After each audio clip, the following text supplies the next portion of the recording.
క్షరాక్షరోపాధిరహిత సిద్ధాంతం పూర్ణబోధోపదేశిక శ్రీ అమలానంద వెంకటస్వామి రెడ్డి ఆర్య సద్గురుభ్యో నమో నమః. అస్మద్గురు సమారంభం కృష్ణ సాందీప మధ్యమం ఓంకారపీఠ పర్యంతం వందే గురు పరంపరం. ద్వయాత్మరహిత సిద్ధాంతం పరమపురుష ప్రబోధక శ్రీ వివేకానంద సుబ్బయార్య సద్గురుభ్యో నమో నమః.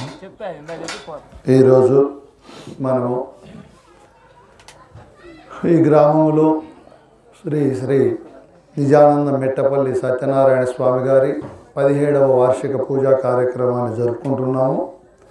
ఈ కార్యక్రమంలో భాగంగా నిన్నటి నుంచి అనేక కార్యక్రమాలు జరుపుకుంటూ ఇప్పుడు వేదాంత మహాసభను ఏర్పాటు చేశారు. ఈ సభలో అధ్యక్ష స్థానంలో కూర్చున్నటువంటి మహనీయులు అచల పరిపూర్ణులు అబ్బాస్వామి గారి దివ్యమూర్తిత్వానికి నమస్కరించుకుంటూ, అలాగే పెద్దలు, సాంప్రదాయ గురుసేవ ధురంధరులు, పరిపూర్ణాన్ని ఎరిగి ఎరుకను క్షుణ్ణంగా పరిశీలించి ఎరుక లేదని అశరీర స్థితిని పొందిన మహనీయులు మన కృష్ణమూర్తి స్వామి గారు, ఇంకా పెద్దలైన మహనీయులు సాంప్రదాయ గురువులందరూ ఆసీనులై ఉన్నారు.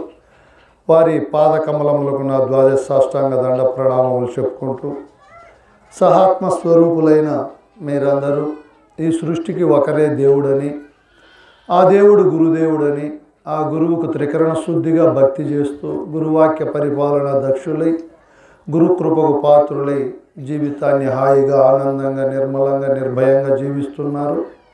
అటువంటి మీ దివ్యమైన మూర్తిత్వానికి నా కృతజ్ఞతాపూర్వక అభినందనలు తెలియజేస్తూ, ఎందుకు అంటే భాగవత కృష్ణ ప్రభువులు ఒక కందార్థాన్ని చెప్తారు. ఈ సృష్టిలో బ్రహ్మచర్య ఆశ్రమ పరులు, వనప్రస్థము, సన్యాసము, అవధూతము, అతీతము, ఇలా ఎన్నో ఆశ్రమ ధర్మాలు ఉన్నాయి.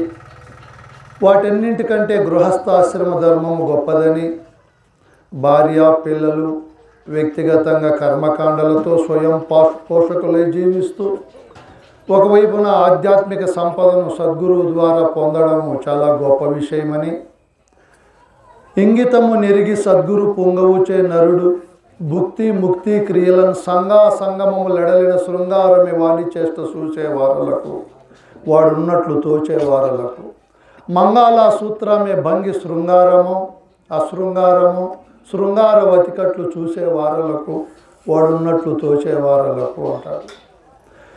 మనమందరము గురువును చేరి ఇంగితము తెలుసుకున్నాము గురువు ద్వారా. ఇంగితం అనగా ఏమి? యథార్థ విషయాన్ని ఇంగితము అంటారు. సత్యమైన విషయము, వాస్తవమైనటువంటిది, దానికంటే తెలుసుకోవలసినది పొందవలసినది లేనటువంటిది నిస్సందేహమైన విషయాన్ని ఇంగితము అంటారు. ఆ ఇంగితాన్ని గురించి భాగవత కృష్ణ ప్రభువులు పుస్తకం రాస్తూ శక్తిద్వయ నిరాశకమైన శుద్ధ నిర్గుణ కందార్థ ధరువులు అని పేరు పెడతారు.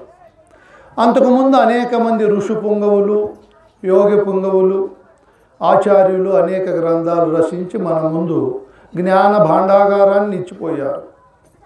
అందులో శంకరాచార్యులు, మధ్వాచార్యులు, రామానుజాచార్యులు, రామకృష్ణ పరమహంస, వివేకానందుడు, ఈ రూపంలో ఎంతోమంది, వ్యాసుడు, వాల్మీకి, ఇటువంటి మహనీయులు, యేసు ప్రభువు, మహమ్మద్ ప్రవక్త, వర్తమాన మహావీరుడు, గౌతమ బుద్ధుడు, గురునానక్, ఇటువంటి మహనీయులు ఎన్నో జ్ఞాన భాండాగారాలు మనకు అందించి స్థూల పరంగానే కాకుండా మానవుడు సూక్ష్మ పరంగా కూడా ఆనందంగా ఉండాలని ఎన్నో ఉపమానాలు మనకు తెలియజేశారు. మనకు 2 శరీరాలు ఉన్నాయి, స్థూల శరీరము, సూక్ష్మ శరీరము. స్థూల శరీరానికి సమయానికి ఆహారము, నీరు, నిద్ర మరియు విశ్రాంతి సమర్పిస్తే అది ఆనందంగా, ఆరోగ్యంగా మరియు దినదినాభివృద్ధిగా ముందుకు వెళ్తారు. దానికి ఉన్నటువంటి మాలిన్యాలు అన్నీ కూడా మనం తొలగించుకోవచ్చు. ఒకవేళ జబ్బులు వస్తే దానికి తగిన డాక్టర్లు ఉన్నారు, వారి దగ్గరికి పోయి దాన్ని సరిచేసుకోవచ్చు. ఈ 96 తత్వాలతో ఉండే స్థూల శరీరాన్ని. ఇంకా సూక్ష్మ శరీరం ఉంది మనకు. దీనికి అనేక రుగ్మతలు ఉన్నాయి. మొట్టమొదట ఆధ్యాత్మిక, ఆదిదైవిక, ఆదిభౌతిక తాపత్రయాలు ఉన్నాయి. ఈషణత్రయాలు, వాసనత్రయాలు, అరిషడ్వర్గాలు, అష్టమదాలు, అష్టపాశాలు, సప్త వ్యసనాలు, ఇంకా ఎన్నెన్నో సందేహాలు, సంశయాలతో అది మహా శ్రీనిలయము. ఇటువంటి వాటికి అన్నీ అక్కడే ఉత్పత్తి అవుతాయి. అధ్యక్షులు గారు చెప్పినట్లు ఆ ఏక వస్తువైనటువంటి వస్తువులో అనేక రకాల విపరీత భావాలు, అసంభావన భావనలు, వ్యతిరేక భావనలు, తర్క వితర్క కుతర్క భావాలతో నిండి నిబిడీకృతంగా ఉంటాయి. ఇటువంటి సూక్ష్మ శరీరము ప్రారంభములో అది అధిష్టాన చేతన స్వరూపమై మాలిన్యరహితమై నిర్మలంగా ఉంటుంది. అటువంటి శరీరములేకి తల్లి, తండ్రి, గురువులు, పెద్దలు, సమాజము, అనేక మంది అనేక రకాలుగా దాంట్లో ఈ విషయాలన్నింటి కూడా నింపుతారు. గురువు దగ్గరికి మనకు వెళ్ళినప్పుడు మనము గురువు ఆ సూక్ష్మ శరీరానికి ఉండే మాలిన్యాన్ని తొలగింపజేస్తాడు. ఆ ఆవరణానికి ఉండే దోషాలన్నీ పోగొడతాడు. గురువు చేసే గొప్ప పని అది. ఈ సృష్టిలో ఎంతమంది తల్లులైనా, తండ్రులైనా, హితులు, బంధుబాంధవులైనా అంత గొప్ప పనిని చేయలేరు. ఒక్క గురువు మాత్రమే చేయగలుగుతాడు. అందుకే ఏ కోణములో చూసినా గురువు గొప్ప. కబీర్ గారు, నీకు దేవుడు గురువు కనపడితే ఎవరికైనా ఫస్ట్ నమస్కారం చేస్తావు అని అడిగితే నేను గురువుకే చేస్తాను అంటాడు. ఎందుకు గురువుకు చేస్తాను? ఆ గురువే నాకు ఆ దేవుని చూపించాడు, ఆ దేవుని స్థితిగతులు తెలియజేశాడు. కాబట్టి కృతజ్ఞతగా నేను గురువుకే పూజ చేస్తాను. ఏ కోరికలతో చేసినా కోరికలన్నీ తీర్చబడే అవకాశం లేదు. కాబట్టి గురువుతో మనము కోరికలతో సంబంధం పెట్టుకోకూడదు. మనకున్నటువంటి అజ్ఞానాన్ని, ఈ సూక్ష్మ శరీరానికి ఉన్నటువంటి మాలిన్యాన్ని పోగొట్టుకోనేకి గురువు దగ్గర బోధన విచారిస్తే నీకు భౌతికమైన వస్తువులు అవే వస్తాయి. వాటికి అంతే మనం కోరనవసరం లేదు. ఈయన ఏం చెప్తాడు? శక్తిద్వయ నిరాశకమైన శుద్ధ నిర్గుణ తత్వాన్ని ప్రబోధిస్తుంది ఈ గ్రంథం. ఇప్పుడు మనకు ఆవరణ శక్తి, విక్షేప శక్తి అని రెండు శక్తులు ఉన్నాయి ఈ సృష్టిలో. ఆవరణ శక్తి అంటే ఆవరణం అంటే శరీరము. ఇది 96 తత్వాలతో ఉందని పరశురామ నరసింహస్వామి గారు భద్రాద్రి రామశతకంలో చెప్తాడు. ఇది ఒక అద్భుతమైన యంత్రం. మనం ఈ యంత్రాన్ని పరిశోధన చేయకుండా బయట దేవుళ్ళు, గుళ్ళు, గోపురాలని తిరుగుతూ ఉన్న పుణ్యకాలం అంతా నశింపజేసుకుంటున్నాం. గురువు దగ్గరికి వచ్చినప్పుడు గురువు చెప్తాడు, నాయనా దేహో దేవాలయ అంటాడు. నీ శరీరమే ఒక దేవాలయము. ఇది అద్భుతమైనటువంటి యంత్రము.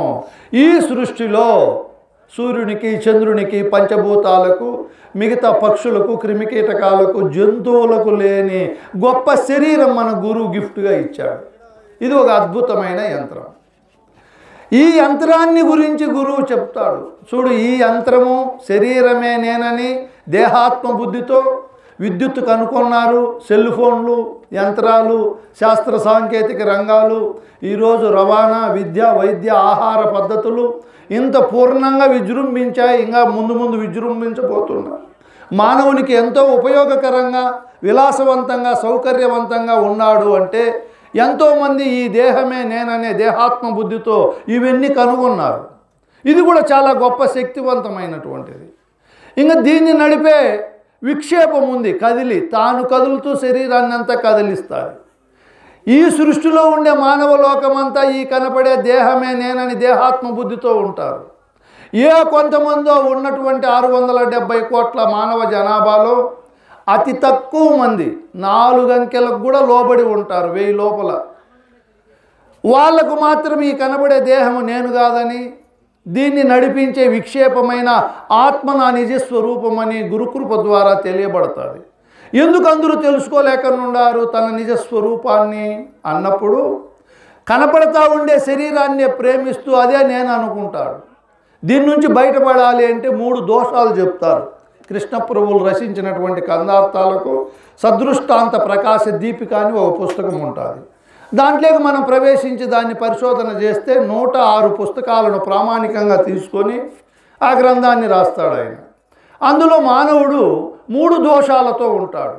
ఆవరణ దోషము, మలదోషము, విక్షేప దోషము అని. ఈ దోషాలను కలిగి ఉండడం వల్ల మానవుడు ఈ కనపడే దేహమే నేను అనుకుంటాడు. దీన్ని నడిపిస్తూ ఉండే దేహిని నేనని అనుకోలేడు. అక్కడే పొరపాటు పడతాడు ప్రతి మానవుడు. ఈ పొరపాటు పోవాలి అంటే ఖచ్చితంగా గురుకృపకు మనం పాత్రులమై ఎరిగినటువంటి మహనీయుల దగ్గర మనం ఎరిగినప్పుడు తెలియబడిపోతుంది. ఆవరణ దోషం అంటే ఏమి? బాగా సూర్యుడు ప్రకాశిస్తున్నాడు, ఒక కుండ నిండు నీళ్లు పెట్టాము, పైన మూత పెట్టేశాము అనుకో, ఆ సూర్యుడిని మనం ఆ నీళ్ళల్లో చూడాలంటే చూడలేము. ఎందుకు చూడలేము? ఆవరణ దోషం ఉంది, పైన మూత ఉంది ఆ కుండకు. అట్లే మనకు కూడా ఇక్కడ శరీరము ఆవరణగా ఉంది, ఇది పెద్ద దోషము. దీన్ని తొలగించుకొని ఈ కనపడే శరీరము నేను కాదు, బస్సును నడిపే డ్రైవరు, విమానాన్ని నడిపే పైలట్, స్టీమర్ను నడిపే కెప్టెన్ ఏ విధంగా వేరుగా ఉంటారో అలాగే ఈ శరీరాన్ని నడిపేవాడు వేరుగా ఉన్నాడు. ఆ వేరుగా ఉండే అతనికే బ్రహ్మ అని మిగతా మీ పేర్లు మీ తల్లిదండ్రులు మీకు పేర్లు పెట్టారు. శరీరానికి కాదు ఆ పేరు. శరీరంలో ఉండే అన్ని తత్వాలకు అన్ని పేర్లు ముందే ఉన్నాయి. చెవికి చెవి అని, కన్నుకు కన్ను అని, ముక్కుకు ముక్కు అని అన్ని పేర్లు ఉన్నాయి.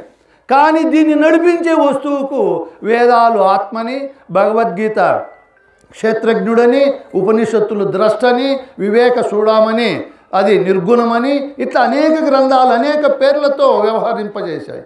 ఏది ఏమైనా మనము సూక్ష్మంగా విచారించినప్పుడు ఈ ఆవరణము నేను కాదు, ఇంత ఈ శరీరములో ఈ శరీరాన్ని నడిపించే వస్తువేది అన్నప్పుడు డైరెక్ట్గా తెలియబడదు. అక్కడ ఇంకా లోతుకు పోయినప్పుడు ఆ కుండ పైన మూత తీసేస్తే నీళ్లు బురదగా ఉంటే సూర్యుడు బాగా కనపడ్డు. అట్లే మనకు కూడా అధ్యక్షులు చెప్పినట్లు ఇక్కడ స్థాన శుశ్రూష గురువుకు ఒక రకంగా చేయాలి, తనలో ఒక రకంగా చేసుకోవాలి. లోలత గావించుకోమన్నాడు. ఎలా లోలత గావించుకోవాలి అన్నప్పుడు ఈ సహస్రారము దాని క్రింద ఉన్నటువంటి ఆగ్నేయ చక్రములో అంతఃకరణం అనేది ఉంది. ఆ అంతఃకరణంలో అద్భుతమైన మాలిన్యం ఉంది.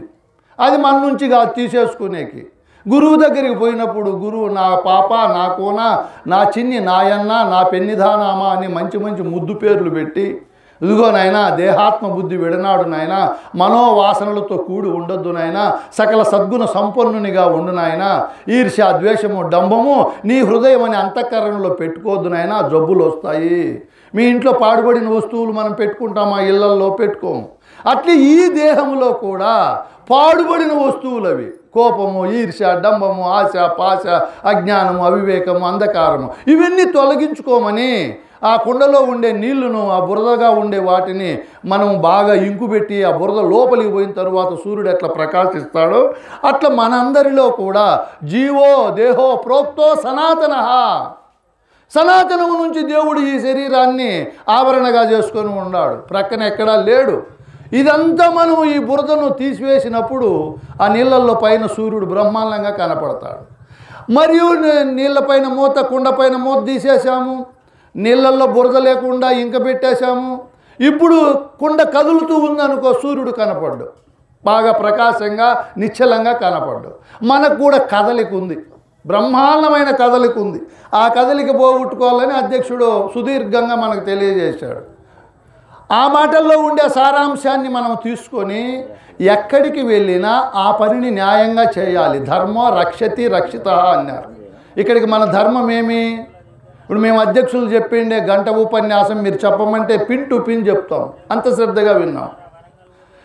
మీరందరూ కూడా ఎన్నో సభలకు వచ్చి పెద్దలు చెప్పేది ఎన్నో గ్రంథాలు చదివితే రాని భావార్థం మనకు వస్తుంది కాబట్టి మనసు పెట్టి వినాలి. ఇంక రెండో పని ఏముంది మనకు? ఆ స్వామి చెప్పాడు, భక్తి కంటే జ్ఞానము గొప్పది, జ్ఞానము కంటే వైరాగ్యము గొప్పది అన్నాడు. ఇక్కడికి వచ్చిన తర్వాత సంపూర్ణ వైరాగ్య స్వరూపులం కావాలి మనం. మళ్ళీ ఎక్కడెక్కడో మనసుతో రాగం పెట్టుకోకూడదు, విక్షేపం ఉండకూడదు, కదలిక ఉండకూడదు. ఈ కదలిక వల్ల సూర్యుడు ఎలా ప్రకాశ స్వరూపంగా కనపడలేడో అందరికీ కదలిక ఎక్కువ ఉంది. ఆ కదలిక పోగొట్టేకే పెద్దలు ఎన్నో రకాల ప్రబోధలు ప్రబోధించారు. కృష్ణ ప్రభువులు కూడా చెప్తున్నాడు, విక్షేపము, ఆవరణము, ఇవి రెండు శక్తులకు ఉండే దోషాన్ని ఈ కందార్థాల్లో నేను తెలియజేస్తాను. మీరు వింటే మీరు పరమపురుష స్థితి, పుణ్యోదయ పురుష స్థితిని పొందుతారు అని తెలియజేస్తాడు. ఏమి తెలుసుకోవాలి మనం? ఇంగితము మొదట చెప్పుకున్నట్లు మనమంతా క్షరపురుష స్వరూప స్థానంలో ఉండాము. ఇక్కడి నుంచి అక్షర స్వరూప స్థానం లేకపోవాలి, అక్కడి నుంచి పురుషోత్తమ స్థానం లేకపోవాలి, అక్కడి నుంచి పుణ్యోదయ స్థానం లేకపోవాలి. ఆ తరువాత పుణ్యపురుష స్థానం మనకు లభిస్తుంది, ఒట్టి మాటల చేత లభించదు. క్షరపురుష స్థానం అనగానేమి? వేద పరిభాషలో ఋషి అంటే దర్శించినవాడు, ఆలోచన చేసి పెద్దల సాంగత్యములో యథార్థాన్ని తెలుసుకున్నటువంటి మహనీయుని ఋషి అంటారు. ముని అనగా మౌనశీలి. ఇక్కడ ఋషి అని పేరు పెడుతూ ఇక్కడ పురుషుడు, పురము అంటే నవద్వారమైన పట్టణం ఈ శరీరం. మనం వాషింగ్టన్, అమెరికా, జర్మన్, జపాన్ దేశాల్లో పట్టణాలు ఎంతో అందంగా ఉన్నాయి, గొప్ప గొప్ప పట్టణాలు అని మనం వాటిని పొగుడుతాము. ఇక్కడికి వచ్చినప్పుడు గురువు చెప్తాడు, నాయనా ఈ ఏకస్తంభ శిలాపురం ఇది అద్భుతమైన 2 కన్నుల చేత చెవుల చేత షోడశి కళాస్వరూపంగా ఉంది ఈ పట్టణం, నవద్వారపురం ఇది. ఇందులో ఋషి ఉన్నాడు. ఋషి అనగా సమస్తాన్ని దర్శించే మహనీయుడు, పురుషోత్తముడు మరియు అధిష్టాన చేతన బ్రహ్మము. బ్రహ్మ, విష్ణు, రుద్ర, ఈశ్వర స్వరూపాలతో ఈ సృష్టినంతా అనుభవించి ఆలోచన చేసి చూసేవాడు, దర్శించేవాడు. ఇంత ఉత్తమ స్థానంలో మనం పుట్టడమే గొప్ప విషయం. ఇంత ఉత్తమ స్థానము, ఉత్తమ జన్మ సృష్టిలో ఇంకెక్కడా ఉండదు. సూర్యుడు మనకు 15 కోట్ల కిలోమీటర్ల సుదూరములో ఉండినా ఆయనకు ఎరిగే శక్తి లేదు, అది అనాత్మ వస్తువు. ఇంకా చంద్రుడు కావచ్చు, నా విశ్వాన్ని మనం పరిశోధన చేస్తే అద్భుతంగా తెలియబడుతుంది. ఎక్కడికి వెళ్ళినా అవన్నీ అనాత్మ వస్తువులే. నీవే బ్రహ్మస్వరూపుడవై ఉన్నావు. ఈ విధంగా జన్మకు రావడమే గొప్ప విషయం. ఈ విధంగా జన్మకు వచ్చి మనం ఒక పొరపాటు పడతాం, నశించిపోయే, క్షరమనగా నశించిపోయేది. క్షరపురుష స్థానంలోకి వెళ్ళిపోతాం పోతానే. భద్రాద్రి రామశతకంలో చెప్తాడు, ఆత్మయందున మాయ ఆరోపితంబయే. మాయ ఎందున అజ్ఞానం అప్పుడే కలుగుతుంది, ఆలస్యమే ఉండదు. ఇక్కడ ఆత్మ అనగా నేననే వస్తువు. అధ్యక్ష మాటలు చివరిలో అద్భుతంగా చెప్పాడు. నేననే తెరపైనే సమస్తము కనపడుతూ ఉంది. అదే కామధేను, కల్పవృక్షము, ఐరావతం, అక్షయ పాత్ర. నువ్వు అంత గొప్ప స్థానంలో ఉన్నావు. ఎందుకు నీ స్థానాన్ని భ్రష్టత్వం పొందుకుంటున్నావు? క్షరం అంటే నశించిపోయే శరీరాన్ని చూసి ఆ శరీరమే నేను అనుకోవడం. వీళ్ళను క్షరపురుషులు అంటారు. కృష్ణ ప్రభువులు చెప్తాడు, ఈ సృష్టిలో ద్వైత అద్వైత విశిష్టులు సైతురు విని సైసరిపుడు సైసక పెదపను సైతురు క్రమమున వేరన నాతతమతి జీవ శివులన అవి వినబోకు. చూడు ఏం అద్భుతమైన మాట చెప్తున్నాడు. ఈ సృష్టిలో మానవులను ఆయన విభజిస్తాడు. ద్వైతులు అంటే దేవుడు వేరు, నేను వేరు అనేవాళ్ళు. దేవుడు పరలోకములోనో పైన నిరాకారంగానో ఇంకొక విధంగా ఉన్నాడు. మనం ఆయన్ను భక్తి జలపాలి, ఆయన్ను పూజించాలి, అప్పుడు ఆయన లోకానికి పోతామని అహర్నిశలు, జపతపాలు, యజ్ఞయాగాది క్రతువులు చేసేవాళ్ళు. అది దోషమని చెప్పారు అధ్యక్షులు. మనం ప్రతి మాట వినాలి, దాన్ని తీసుకోవాలి, ఆమోదించుకొని హృదయజాలంలో ప్రతిష్టాపన చేసుకోవాలి. ఊరికైనా విని చెవులతో వదిలిపెట్టిపోకూడదు. విక్రమార్కుని దగ్గరికి ఒక రాక్షసుడు వచ్చాడు 3 పుర్రెలు తీసుకొని. ఈ పుర్రెల సారాంశాన్ని చెప్తే మేము మీ రాజ్యంలో ఎవరికి హాని చేయను, లేదంటే మొత్తం అందరినీ తినేస్తాను అన్నాడు. అందరికీ అర్థం కాల. మళ్ళీ బట్టి వచ్చాను నేను చెప్తాను అన్నాడు. 3 పుర్రెలు తీసుకొని మొదటి పుర్రెలో ఒక సన్నని కడ్డీ చెవిలో పెట్టాడు. అది ఈ చెవిలో వచ్చేసింది, ఇది అధమము అన్నాడు. ఇంకో పుర్రె తీసుకొని చెవిలో కడ్డీ పెడితే నోట్లో వచ్చింది, ఇది మధ్యమము అన్నాడు. ఇంకో పుర్రె తీసుకొని చెవిలో కడ్డీ పెడితే అది బయటికి రాకుండా హృదయంలో ఆగిపోయింది, ఇది ఉత్తమము అన్నాడు. ఎలా అన్నాడు రాక్షసుడు? ఇదిగో విన్నవి ఈ చెవులో వినడం, ఈ చెవులో వదిలిపెట్టడం. వీళ్ళు 199 మంది ఉంటారు, వినేది వదిలిపెట్టేది. సభకు పోయింటని డబ్బులు ఖర్చు పెట్టుకొని ఇక్కడికి వస్తారు. మీ ఇంట్లో వాళ్ళు పోయి ఏం చెప్పారు గురువులు, అక్కడ ఏం జరిగిందంటే బలి చెప్పారు అని. ఏం బలి అంటే ఏమో వాళ్ళు చెప్పారు, మేము వచ్చేసాము. తిరిగి వాళ్ళకు మోటివేట్ చేయాలంటే శ్రద్ధగా వినాలి. చేసి వాళ్ళు ఈసారి సభకు లాక్కొని రావాలి గురు పూజలకు. గురువు దగ్గర మీ కర్మకాండలు లేవు, ఖర్చు లేదు, కాలయాపన లేదు. అద్భుతమైన స్వామి 11 రకాల గ్రంథాల సారాంశం చెప్పాడు. ఇప్పుడు భగవద్గీత చెప్పాడు, 3-4 ఉపనిషత్తులు లేకపోయినాడు, వేదాలు లేకపోయి ప్రజ్ఞానం బ్రహ్మం ఋగ్వేదం గురించి అద్భుతంగా చెప్పాడు. కందార్థాలు, వేమన పద్యాలు, మళ్ళీ సీతారామాంజనేయ సంవాదంలో రాముడు ఆంజనేయ స్వామికి చెప్పిండేది చెప్పాడు. ఎన్ని వచ్చాయి చూడండి. మీరు ఇంట్లో చదువుకుంటారా? ఈ సెల్లు భూతము, ఆ టీవీ అడ్డపడతాయి, సైతాన్లు ఇవి, మనకు ముందుకు పోనివు. ఇక్కడికి వస్తే అద్భుతంగా వాళ్ళే మైకులు, ఎంత అలంకరణగా ఆయన డబ్బులేని ఆయన ఇన్ని శామ్యానాలు తెప్పించి కుర్చీలు క్రింద మళ్ళీ దుమ్ము కాకుండా పట్టలు పరిచి అద్భుతమైన భోజనాలు. మనకేం కష్టం ఇక్కడ వస్తే? ఇక్కడికి రమ్మంటే. అదే సాసవలసన్నమ్మ కథ, సమ్మక్క సారక్క జాతరలు, తిక్క పనులు అయితే ఎక్కువ చేస్తాం. ఏమి జ్ఞానం వస్తుంది అక్కడ? ఏమీ రాదు. అందుకే చెప్పాడు ఆయన, ఈ పుర్రె పనికి రాదు, ఈడ వినడం ఆడపడేయడం. రెండో పుర్రె ఎక్కువగా బాగా వినడం, మళ్ళీ చెప్పడం, వానికి ఆచరణ ఉండదు. కోట్లు సంపాదించి వాడు వాని భార్య ఖర్చు పెట్టి తిరగపోతే ఏం సుఖము? మజా వాళ్ళు తినల్లా, లేని వాళ్ళకి 10 మందికి పెడితే అది మన నిజమైన స్థితి.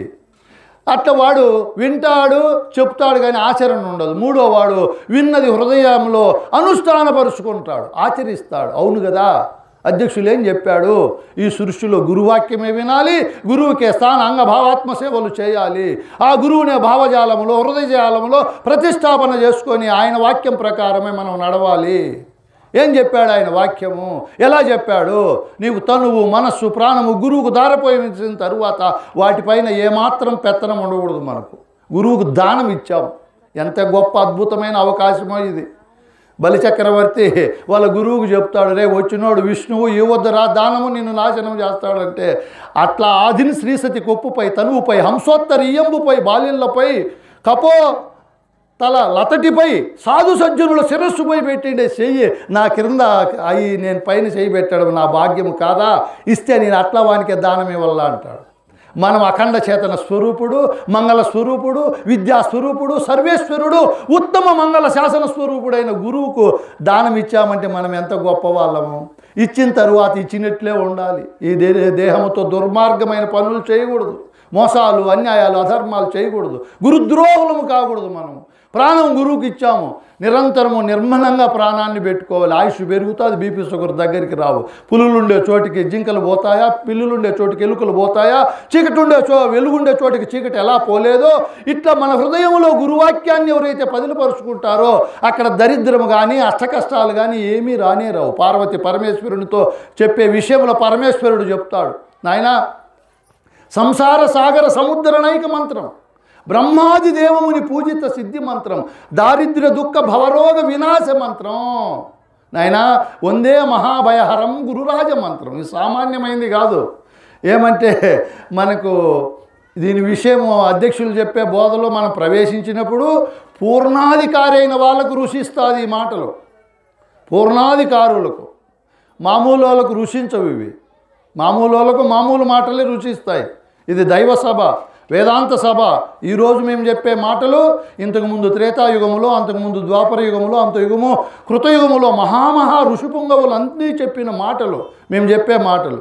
అవన్నీ గురుశక్తితో, నేనా కాదు గురువును చెప్పే ప్రబోధే గురుస్వరూపము.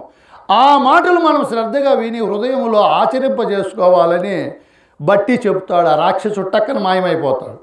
వాడు ఇంకేం పట్టి పీడిస్తాడు? యథార్థం చెప్పాడు కదా. మనలో కూడా మనస్సు అనే రాక్షసుడు ఉన్నాడు. వానికి మనం ప్రబోధ చెప్పినప్పుడు, ఈ గురుమంత్రాన్ని మనం ఉచ్చరించినప్పుడు ఆ రాక్షసుని ప్రభావం తగ్గిపోతుంది. అధ్యక్షులు చెప్పినట్లు అమనస్క స్థితి వస్తుంది మనకు. ఇక్కడ క్షర పురుష స్థానంలో మనం ఉన్నాము, అందరము ఉన్నాము. దేవుడు వేరు, నేను వేరు అని చెప్పి అనేక కోణాల్లో యజ్ఞము, యాగము, పూజలు, జపతపాలు అన్నీ చేస్తున్నాము. గురువు దగ్గరికి పోయినప్పుడు నిన్ను అక్షర స్వరూపునిగా, అక్షర పురుషునిగా మారుస్తాడు. క్షరపురుషుడు ఎలా ఉంటాడు? జ్ఞానేంద్రియములైదు, కర్మేంద్రియములైదు, శబ్దాదులైదు, ప్రాణాదులైదు, ఘనమనోబుద్ధి చిత్త అహంకారములు 4 కూడి 24 తత్వములు కూడి ధవల శ్యామల రక్తపీత వర్ణములు కలిగి అదే ప్రకృతి, అదే క్షరంబు, అదే క్షేత్రము, అదే దృశ్యము, అదే జడంబు, అది అవిద్య అజ్ఞానం, అదే అనాత్మ, అదియు జీవంబు, అదియు దేహంబు, అదియు జగంబు. ఇదే సంసార బంధ నరకము. ఈ కనపడే స్థూల శరీరమే నేను అనుకుంటే వానికి అదే సంసారము, అదే బంధము. నరకం అంటే చనిపోయిన చోట ఎక్కడా లేదు. దేహాత్మ బుద్ధితో ఎవరైతే ఉంటారో వాళ్ళు నరకములో ఉన్నట్లే. ఆ నరకాన్ని ఇప్పుడు మనం తప్పించుకోవాలంటే అధ్యక్షులు ఏం చెప్పారు? నువ్వు సాలోక్య, సామీప్య, సారూప్య, సాయుజ్య, సాష్టిత్వ, విదేహ కైవమల్య ముక్తులను పొందాలంటే గురువు దగ్గరికి పోయినప్పుడు గురువు గారు నిన్ను నాశనము కాని స్వరూపం ఈ దేహములో ఉంది నాయనా, అది అవ్యయ స్వరూపము, అవినాశి, అదే అవ్యక్తంగా ఉందిరా. ఇప్పుడు ఈ మైక్ పనిచేస్తూ ఉంది, బల్బులు కనపడతాయి, ఫ్రిడ్జులు, కలర్ టీవీలు, మిక్సీలు అన్నీ కనపడి పనిచేస్తున్నాయి. ఇవన్నీ కనపడి పనిచేసే వస్తువులకు కనపడని వస్తువు ఒకటి ఆధారంగా ఉండాలి. అదే కరెంటు లేకపోతే ఫ్రిడ్జు పనిచేయదు, కూలర్ పనిచేయలేదు, ఏవి పనిచేయలేవు. అట్టే మనలో కూడా కనపడకుండా ఉండే కరెంటు ఒకటి ఉండాలి. అది నాశనము కాని వస్తువు. అది ఉంటేనే చెవులు, కన్నులు, శరీరం ఓతప్రోతంగా పని జరుగుతుంది. ఆ కనపడకుండా అవ్యక్తంగా ఉండే వస్తువే గురువు. అదే పెద్దది. శరీరంలో ఉండే అన్ని ఇంద్రియాలు లఘువులు, చిన్నవి. మనకు కనపడే భూమి, జలం, అగ్ని, వాయువు, ఆకాశాలు కూడా లఘువులే, చిన్నవే అవన్నీ కూడా. వాటన్నింటినీ ఏదైతే దర్శిస్తూ ఉందో, ఏదైతే గమనిస్తూ ఉందో అదే గురుస్వరూపము. కైవారం తాత వాళ్ళ గురువు దగ్గర పోయినాడు. దేవుడు అంటే ఏం స్వామి అన్నాడు. దేవుడు అంటే నాయన ఒక మాటలో చెప్తా నీకు, వాడు మహా అధికారి కదా, ఎక్కువ చెప్పనవసరం లే. నాయన కనుగొనే ఎరుకే పోరా దేవుడు అన్నాడు. ఏమన్నాడు? ఈ సృష్టినంతా ఏదైతే కనుగొంటూ ఎరుగుతూ ఉందో ఆ ఎరుకే పో, ఎరుకన్నా దేవుడు ఎందుకు వెతికినా లేడు పో అన్నాడు. ఇంటికి వచ్చినాడు. ఆనందం ఆనందమాయనే, నా మనసు బ్రహ్మానందమాయనే, నే బ్రహ్మను దర్శించింది కదా అని పాట పాడతాడు ఆయన. ఒక్క మాటలో పట్టుకున్నాడు ప్రహ్లాదుడు తల్లి గర్భంలో. ఒక్క మాటలోనే ఇత వ్యాపహ విష్ణు అన్నాడు. అవును అన్నాడు అంతే మనసులో. మనకు టన్నులు గురువులు బోధ చెప్పినా నువ్వు బ్రహ్మం నాయన అంటే నమ్ముతామా మనము? వాస్తుని నమ్ముతాము, ఖగోళ శాస్త్రం నమ్ముతాము, మూఢనమ్మకాలు, బల్లి శాస్త్రం, పిల్లి శాస్త్రం అన్నీ నమ్ముతావు. నువ్వు బ్రహ్మం అంటే సచినా నమ్మం. నేను ఎందుకైతే అది పాపిని నేను. ఇంకో కొంతమంది వస్తున్నారు మూర్ఖులు, మీరు పాపులు మా మాటను బలీయపరిస్తే మీరు ఆ దేవునిలోకి మనకు వచ్చేదరు అంటే ఈడు భజన చేసుకుంటూ పోతాను, నీ పాపిని, నీ యారా నువ్వు పాపివి. బాగా విచారించిన పెద్దలు ఏం చెప్పారు, అధ్యక్షులు ఏం చెప్పారు? ప్రజ్ఞానం బ్రహ్మం అన్నాడా లేదా? ఇంకొకరు బ్రహ్మం అని పేరు పెట్టాడా? ఋషులు చెప్పిండే మాటలు కదా. మనం అది విని నేను బ్రహ్మనని అక్షర స్థానము లేకపోవాలి. సంసారం బాయ్, బంధం బాయ్, నరకం బాయ్, అదే క్షరము, ప్రకృతిగా ఇవన్నీ కాని వాడని నేను అని నువ్వు గురువు దగ్గరికి పోయి అక్షర స్థానానికి పోవాలి అంటే శ్వేత రక్తాసిత పీత వర్ణముల నడుమ నీల వర్ణంబుయుండు, అది నీల తోయదము, దాని నడుమ నిర్వాత దీపము కాంతి రీతి నుండు, అది విద్యుల్ లేక, అది ఆపోజ్యోతి, అది ఓంకారంబు అక్షరంబు, అది మేరు శిఖరంబు, అది కైలాసంబు, అది సత్యలోకమునకు ఆశ్రయంబు, అది వైకుంఠ పదము, అది తత్పదము త్వంపదము, అదే నీవై ఉండావు, అసై ఉండావు. ఏం మాటలో ఈ మాటలు. క్షరస్థానములో ఉండే నన్ను నా గురువు అక్షరము అంటే నాశనము కానీ ఆత్మస్వరూపుడు నువ్వు. శరీరము నాశనం అవుతుంది. స్వామి భగవద్గీతలో అనేక శ్లోకాలు మనకు తెలియజేశాడు. విషాదయోగము, సాంఖ్యయోగము, కర్మయోగము, జ్ఞానకర్మ సన్యాస యోగము, కర్మ సన్యాస యోగము, 6వ అధ్యాయం లేకపోయినప్పుడు ఆత్మ సంయమ యోగము చెప్తాడు గురువు. భగవద్గీతలో కృష్ణుడు ఏమి చెప్తాడు ఆత్మ సంయమ యోగములో? నీవు ఆత్మస్వరూపుడవు, ఆత్మ కానిదంతా నీవు కాదు. రాగద్వేషాలు, కామక్రోధాది గుణాలు, ఈశనత్రయాలు, వాసనత్రయాలు అంతా ఓ అర్జున నీవు కాదు. ఎందుకయ్యా నువ్వు భయపడతావు? యుద్ధము చేయనంటావే, నీ కర్తవ్య కర్మకాండ నుంచి బయటికి పోతానంటావే, అలా పోకూడదు. అందరూ అలా పోతే సృష్టి ఎండిపోతుంది నాయన. అలా పోకూడదు. మనం ఏ కర్మ చేయాలో ఇంకా అధ్యక్షులు దీక్షితీయంలో కొటేషన్లు చెప్పాడు. ఏం చెప్పాడు? ఈ పరిపూర్ణ బోధ తెలుసుకున్న తరువాత కులాచారము, మీరు చేసే వృత్తులు, మీరు చేసే కర్మకాండ వదలకూడదు. భౌతికంగా వాటిని చేస్తూనే అందరి వలె జనుల వలె జరుపుతూ మనం పనులు, గురువును నిన్ను తిట్టేటట్లు నువ్వు నడుచొద్దు నాయన అన్నాడు. ఇది శాసనం మాట, హృదయంలో పెట్టుకోవాలి. మాట సరళంగా, ప్రియంగా, సర్వజన హితంగా, మితంగా, అనహంకారంగా మాట్లాడాలి. మనం అధ్యక్షులు గొప్ప గొప్ప మాటలు పదాలు చెప్పాడు, హృదయంలో ప్రతిష్టాపన చేసుకోవాలి. ఇంకో లాస్ట్లో ఓ మాట చెప్పాడు, చెప్పేవాళ్ళు గొప్ప కాదు, వినేవాళ్ళు తక్కువ కాదు. మమాత్మ ఈ బోధ బాగా దృఢం కావాలంటే చాలా కాలం విచారించాలి గురువు దగ్గర. ఇక్కడ అక్షర స్థానానికి వచ్చినప్పుడు నాయన దీనికంతా అర్థం చాలా సమయం పడుతుంది. ఈ శ్వేత రక్తాసిత పీత వర్ణముల నడుమ నీల వర్ణంబుయుండు, అది నీల తోయదము. దానికి కృష్ణప్రభులింగ అర్థమయ్యే శైలిలో చెప్తాడు. తొర్రలు 9 గల మెన్మరికి, ఒకరింటిలోన మర్రలు 4, ఎర్రది తెల్లది నల్లది ఖరీది దానాగ్రమందు పరమాత్మ ఉంది. అడ్రస్ చెప్పేశా. నా అడ్రస్ మీకు రాసిస్తా పేపర్లో.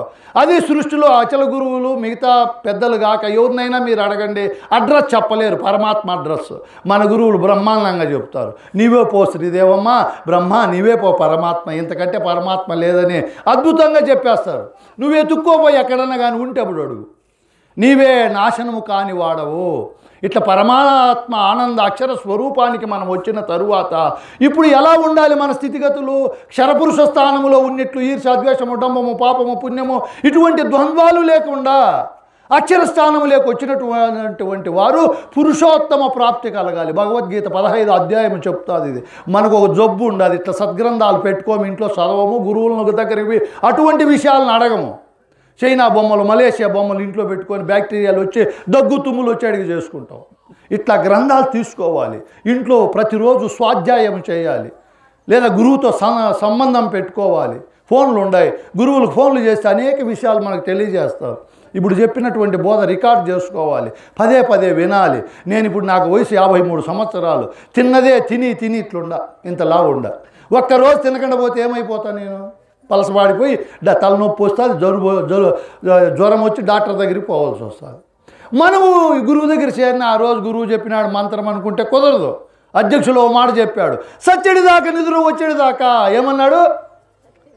సచ్చేటప్పుడు సావులో నిద్రలో ఎరుక పని చేయదు. ఇప్పుడు జాగ్రత్తలో ఎరుక పని చేయనంత వరకు నువ్వు గురువాక్యం స్మరణ చేయాలి. అంత ధీరుడు అయిపోవాలి, అంత విచారణ చేయాలి. అప్పుడు ఎరుక బలహీనమవుతుంది, దాని బలము ప్రపంచం పైన తగ్గుతుంది, దానికి వైరాగ్యం పుడుతుంది, గురువాక్యానికి కట్టుబడి ఉంటుంది. ఒట్టి మాటలతో తాటి చెట్టు కిందివి తాటికాయలు రాలండి అంటే రాలుతాయి నాయన? మంత్రాలకు రాలుతాయి, అంత బలంగా ఉంటాయి అవి. ఏవే? తాటికాయలు, టెంకాయలు, ఇట్లా ఈతకాయలు బలంగా ఉంటాయి.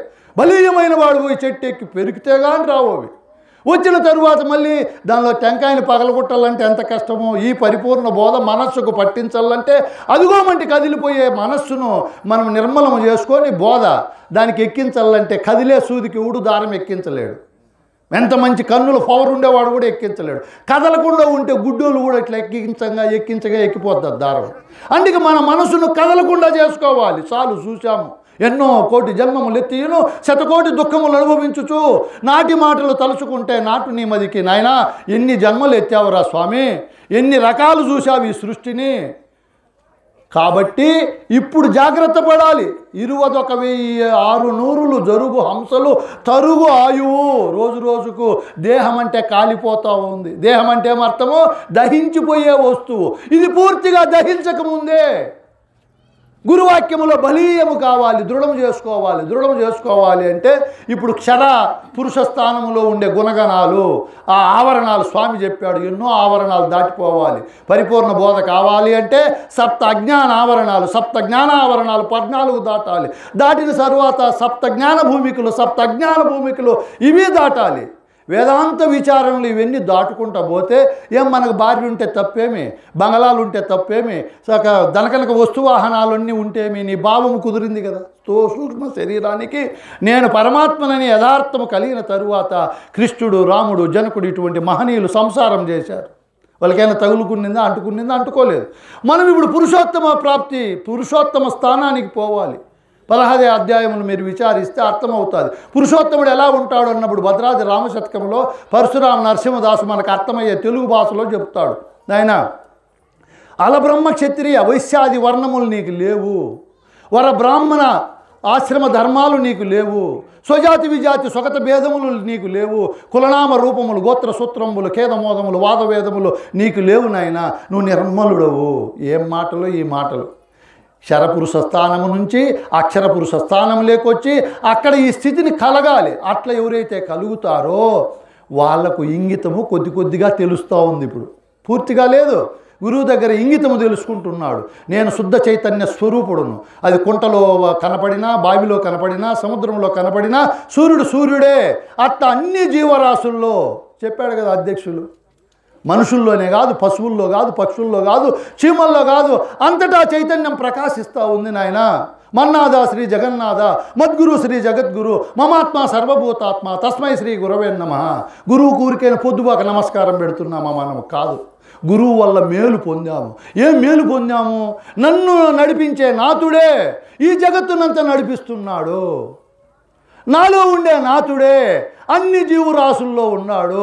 నాకు బోధ చెప్పిన గురువే అందరికీ బోధ చెప్తున్నాడు. ఇది దృఢం కావాలంటే హృదయంలో ఎంత తపస్సు చేయాలి. దృఢమైన తరువాత వానికి సృష్టిలో ఎక్కడన్నుండు, బ్రహ్మచర్య ఆశ్రమంలో ఉండు, గృహస్థంలో ఉండు, వనప్రస్థంలో ఉండు, నువ్వు వ్యాపారం చేసుకో, లేదా ఏం పనన్నా చేసుకో, మనకేం ఇబ్బంది ఉండదు, ఏమి ఇబ్బంది ఉండదు. నిర్మల హృదయాంతఃకరణ కలిగి నువ్వెక్కడున్నా నీ ముఖం షోడశి కళాస్వరూపంగా ప్రకాశిస్తుంది. పంచామృతం తాగితే నెయ్యి ఎలా ఉంటుందో, ముఖం ఎలా ఉంటుందో అలా ఉంటుంది మనకు. అందుకే కృష్ణుడు ఆ స్థానానికి పోయినాడు. ఆ స్థానానికి పోయిన తరువాత అంతా నేనే, అన్ని జీవరాశుల్లో చైతన్యంగా నేనున్నాను. ఈ శరీరాలు నశ్వరం పోతూ కొత్తవి మళ్ళీ వస్తూ ఉంటాయి. ఆ నేను ప్రారంభంలో ఎక్కడి నుంచి వచ్చింది? చనిపోతే తిరిగి ఎక్కడికి పోతా ఉంది, ఈ రాకపోకల్ని ఎలా తప్పించుకోవాలి అనే కోరిక కలిగిన వారికి, అనే సందేహము కలిగిన వారినే ఇక్కడ సాధన సంపత్తి కలిగిన వాడు అని కృష్ణప్రభులు వాని కొత్త పేరు పెడతాడు. సాధన సంపత్తి గల సాధకుడు ఒక నరుడు ఘోర సంసారమున బాధపడలేక తన పుణ్యోదయమున, ఇది ఒక మాట, ఇది 4వ పురుషుని మాట. ఇది పుణ్యోదయం కలగడము అంటే డబ్బులు బంగారు మిగతాటివి దానం చేస్తే వచ్చేది కాదు పుణ్యోదయము. సాధన సంపత్తి కలిగి ఆ తరువాత ఘోర సంసార బాధ కలిగి ఆ తరువాత సందేహం పుడితే వాళ్లకు పుణ్యోదయ పురుషులు అంటారు. సాధన సంపత్తి, వేదాలు చూశాడు, ఉపనిషత్తులు చూశాడు, మంత్రశాస్త్రాలు, యోగశాస్త్రాలు, వేదాంత సిద్ధాంత గ్రంథాలన్నీ పరిశోధన చేసి పర్యవసానంగా నేనే బ్రహ్మమునని తెలుసుకున్నాడు. అటువంటి తెలుసుకున్న వానికి ఇప్పుడు ఘోర సంసార బాధ కలిగింది. కొంతమంది తెలుసుకొని ఆ తృప్తితోనే సరిపోయినారు, కొంతమందికి సందేహం కలిగినలా. శివరామ దీక్షితులు ఇట్లా మహనీయులకు సందేహం కలిగింది. ఇప్పుడు మనం అనేక సంసారాలు చేస్తున్నాం. రోజు నీవు శరీరానికి సంసారం చేయాలి. నేనైనా మీరైనా ప్రొద్దున్నే లేచినప్పటి నుంచి రాత్రి పడుకునే వరకు నేననే ఆత్మ ఈ శరీరానికి సంసారం చేయాలి. స్నానం చేయాలి, బట్టలు వేసుకోవాలి, ఇంకా భోజనము, టిఫను, నీరు ఏమేమో అన్నీ సమకూర్చాలి. అప్పుడు కానీ అది పని చేయదు. ఇది 1వ సంసారం. 2వ సంసారం ఇంద్రియ సంసారం. 3వ సంసారం కుటుంబానికి చేయాలి. భార్య, పిల్లలు వీళ్ళంతా అప్లికేషన్లు పెడతారు. మనకు కూరగాయలు అయిపోయినాయి, మసాలాలు అయిపోయినాయని భార్య అప్లికేషన్ వారం పెడతాది. ఇంకా కొడుకులు కూతుర్లు ఎన్ని అప్లికేషన్లు, 1 కాదు 2 కాదు. ఇవన్నీ ఎవరు చేయాలా? నేనే చేయాలి. శరీరానికి చేయాలి, ఇంద్రియాలకు చేయాలి, మళ్ళీ అది 3. 4వది కర్మకు చేయాలి. నేను ఉద్యోగస్తుని, రోజు స్కూల్కి పోవాలి. ఇది అయిపోతాను అంత అన్నం తిని నేను మళ్ళీ మీకు కనపడను. రేపు 9 స్కూల్లో ఖచ్చితంగా ఉండాలి. చూడు, అది ఒక కర్మ. ఆ కర్మ చేయకపోతే 4 రోజుల్లో డబ్బు రాదు. ఇంకా వ్యాపారం, వ్యవసాయం అన్ని కర్మ. ఇది 4వది. ఇది కాక 5వ సంసారం ఉంది, ఘనమైన సంసారం. అదేమి? శాస్త్ర సంసారం. ఇంట్లో 20-30 మంది ఫోటోలు పెట్టుకుంటాము దేవుళ్ళవి. వాళ్ళకు కూడా కొత్త ఫ్యాషన్ వచ్చింది, గుళ్ళు కట్టేస్తున్నారు, గర్భగుళ్ళు. స్వామి నేను ఇంకా తొందరలో ముగించేస్తాను. ఇవన్నీ ఎన్నో ఉన్నాయి వ్యవహారాలు. ఈ ఒక్క పొద్దులు, ఆచారాలు, ఇవన్నీ ఇది 5వ సంసారం చేసి అలసిపోతున్నాం. నిజమైన దేవుడు ఎవరు మనకు? మాతృదేవోభవ, పితృదేవోభవ, ఆచార్య దేవోభవ, అతిథి దేవోభవ అనింది వేదం. నాయన నమస్కారం, నాయన మీ పాదపద్మం.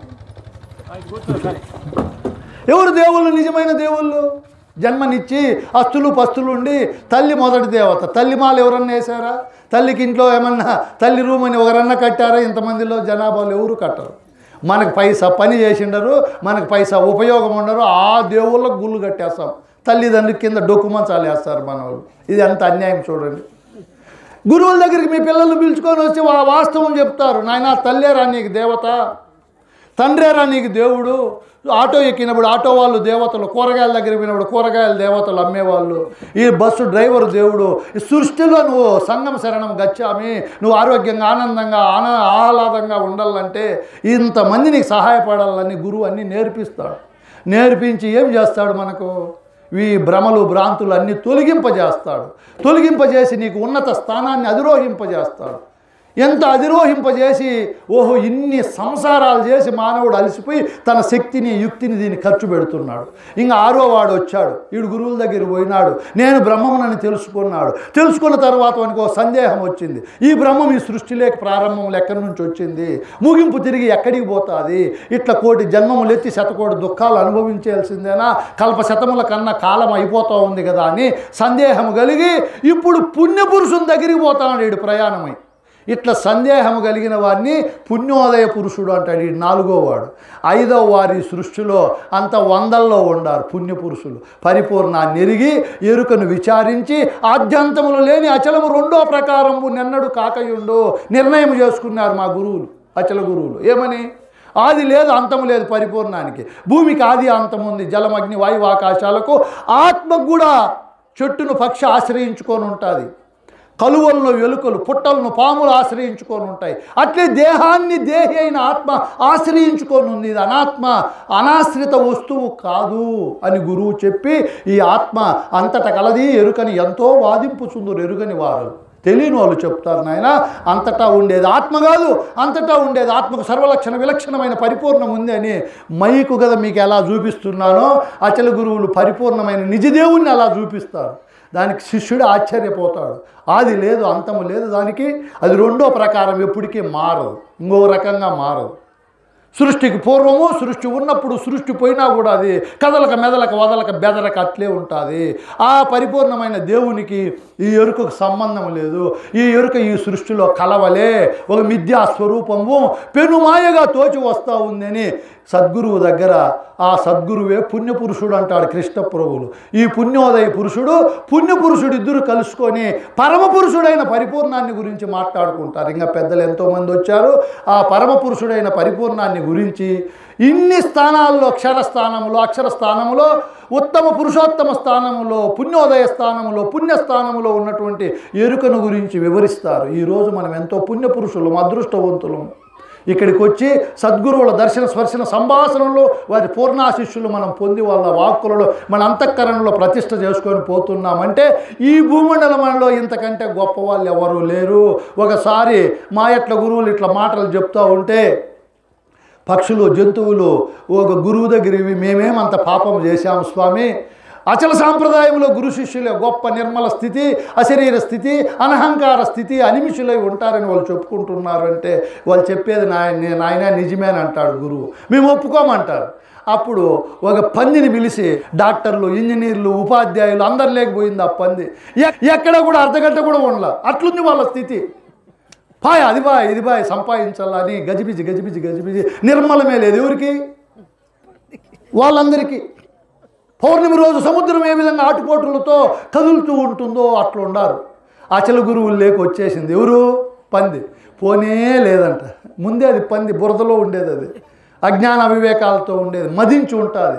ఈ గురువు వారం 10 నెల సంవత్సరం చూసినా రాలే. మళ్ళీ ఒక రోజు గురువే వచ్చినాడు. ఏం పంది అంటే నేను రాను, నిర్మల స్థితి, అనహంకార స్థితి, అందరి జన ఆమోదయోగ్యమైన సకల సులక్షణాలతో నేను బాగుండాలని కాకుండా ఈ సృష్టి అంతా బాగుండాలని పరోపకారం జీవిస్తున్నారు. ఎవరు? సృష్టిలో గ్రామ సింహము, వ్యాఘ్రము, హరి, దైవం అని 4 జాతి లక్షణాల్లో అచల గురువులో దైవజాతి గుణాలు ఉంటాయి. గ్రామసింహం అంటే కుక్క, అదే సంపాదించుకొని తిని వేరే కుక్కలు వస్తే రాని చూసుకొని ఉంటారు. అట్లా వాళ్ళు కాదు అచల గురువులు. రెండవది పులి, వ్యాఘ్రం, సంపాదించి వేటాడి చెట్లు పెట్టుకొని అదే నెల తింటుంది, ఊరికి ఇవ్వదు అది. అట్లా వాళ్ళు కాదు మనోళ్ళు. మూడవది హరి అంటే సింహం, అది వేటాడుతుంది, మిగతా ప్రాణులకు ఇస్తుంది, అది వెళ్ళిపోతుంది. ఆ దైవజాతి గుణాలు ఉండేవాళ్ళు అచల గురువులు. తాను ఏ బోధన అయితే తెలుసుకున్నాడో ఆ బోధన 10 మందికి ఇంగితము నెరిగాడు. గురువు దగ్గరికి శరీరానికి కర్మలు స్వశక్తితో బ్రతుకుతున్నాం మేము. మీరు ఇచ్చే డబ్బుతో బ్రతుకుతున్నామా? కాదు.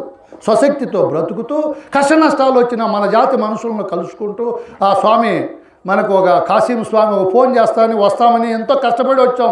విజయవాడలో నిన్న హైందవ శంకారామం బస్సులు, ట్రైన్లు, సందు లేదు, వేరే రూటు మార్చుకొని మాట ఇచ్చినామని చూడు. హైందవ ఈ దైవజాతి మనుషులు పరోపకారార్థం మితం శరీరం, ఈ శరీరాన్ని గురుసేవ, మీ సేవగా భావించి చేస్తారు.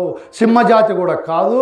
మేఘాలు దైవము అందరి కోసము వర్షిస్తాయి, నదులు అందరి కోసం ప్రవహిస్తాయి, చెట్లు అందరి కోసము ఫలాలు ఇచ్చినట్లు అచల గురువులు ఆ విధంగా ఉంటారు. కాబట్టి మనం అందరం అచల గురువును సేవించాలి, అచల బోధనను తెలుసుకోవాలి. మంగళ సూత్రమే భంగి శృంగారము.